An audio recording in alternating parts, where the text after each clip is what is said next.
Hey guys, and welcome to Piano Shack with me, Woody. The idea for today's video came from one of my viewers who asked me what my top 5 favourite synthesizers are of all time. Number 5. So at number 5 then, a synth from 1988, 1989, I don't remember exactly, but it happens to be the first synthesizer that I ever bought with my own money. No, you seem to have forgotten the CZ1000 and the MT32.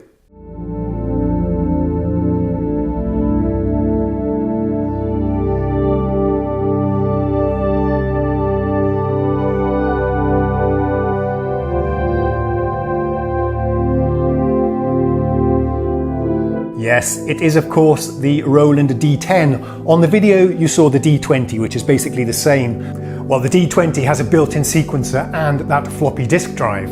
I owned a D10 and the D20 back in the day, but it's the D10 that I'm most fond of because I used it for a couple of years gigging with a rock band. We did a separate video about that, so I've got some really fond memories of this synthesizer. It was very versatile. It had a broad palette of sounds covering all of the categories. It was perfect for a cover band at the time. It was affordable. I think it was about £600. It had drum sounds built in and it was multi-timbral, so I could connect it to the Atari and do some MIDI sequencing. Number 4.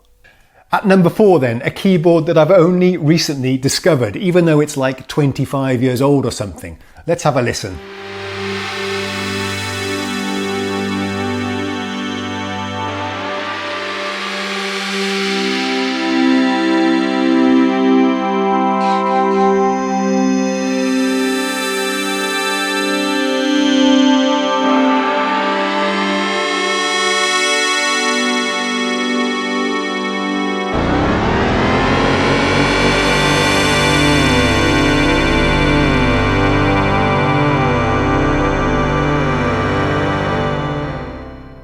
So why is the Korg Wavestation at number 4? Well, it's quite simply probably one of the nicest sounding synthesizers that I've ever played. Yes, those signature, iconic, lush, evolving vector pad sounds are a real pleasure to play. It's also a synthesizer that was quite groundbreaking at the time, revolutionary, still sounds good by today's standards, I think, and it was used a lot in the songs and the pop hits of the time. Number 3. Okay, at number 3 is a synthesizer. I've owned 5 of these during my musical career. Let's take a listen.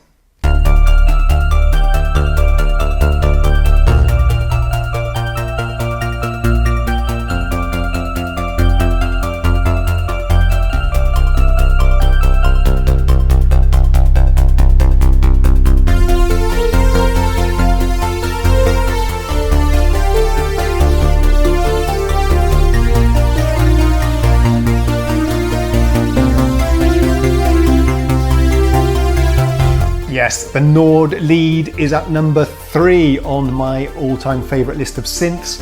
Why? Well, firstly, I think it's an iconic synthesizer. It's historically significant. This is one of the very first VA virtual analog synthesizers. And can you believe the Nord lead was released in 1996, just a few years after the Wavestation. So this is an old synthesizer and there's been lots of iterations, and I've owned, I've owned 2 Nord Lead 2s, I've owned 2 Nord Lead 2Xs, and on the channel we featured the Nord Lead A1, which is the one you saw in the video.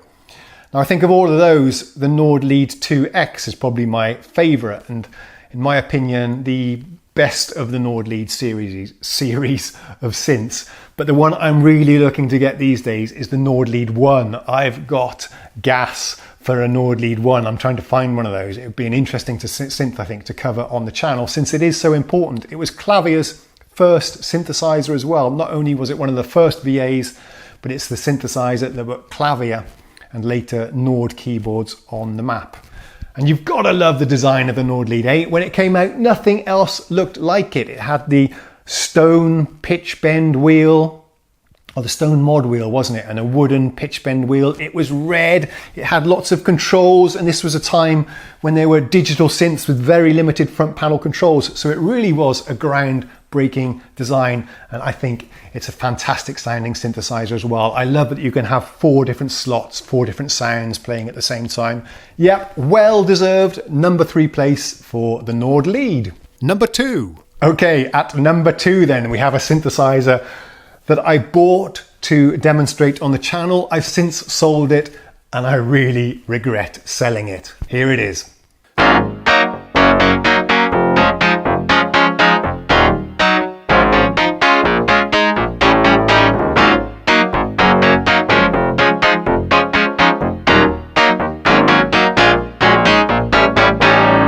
Oh, I love that!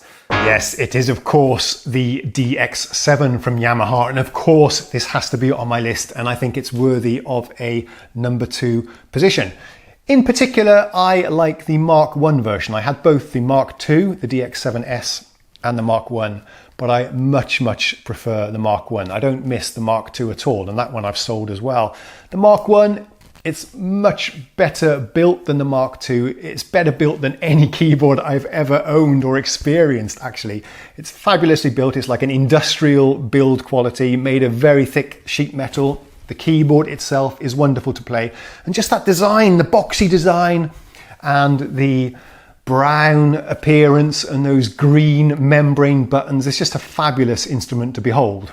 It's also very historically significant, of course. This one, when it was released in 1983, was one of the very first digital synthesizers, and overnight it changed the course of synthesizer history. All of those fabulous analog synthesizers that we love now became obsolete overnight. I remember to this day seeing one for the very first time and being blown away when I heard the timpani sound being demonstrated. It was unlike any sound I'd heard from any other synthesizer before. And it's very versatile for pads, spiky lead sounds, fat basses, punchy brass, you name it, the DX7 can do it. Hey, hold your horses, Woody. Not exactly, but it is surprisingly versatile. And you know, you never should have sold that, Woody. People are really mad at you. Number 1. Yes, at number 1 then, here it is, my favourite synthesizer of all time. I own one of these, well at least my family does. I still have one in the UK, the same one that we bought in 1982-ish, I suppose.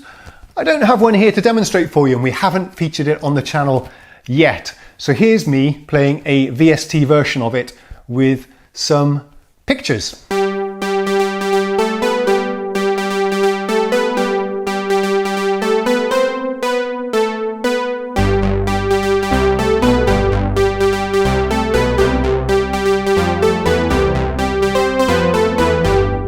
Yeah, that's right. I bet you didn't see that coming. How many of you thought it was the D50?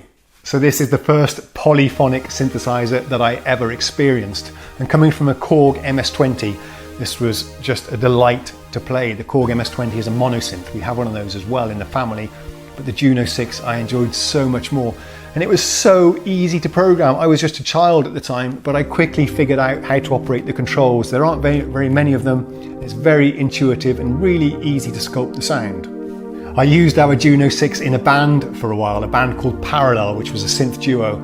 I used the Juno 6 extensively. It didn't have presets, but I was so quick at dialing in the sounds, it wasn't a problem. And it's such a nice instrument to behold and experience. The build quality is unlike anything that we get in modern synthesizers today. Just the feeling of the chassis and the sliders and the buttons and the keyboard itself is a fabulous instrument to play.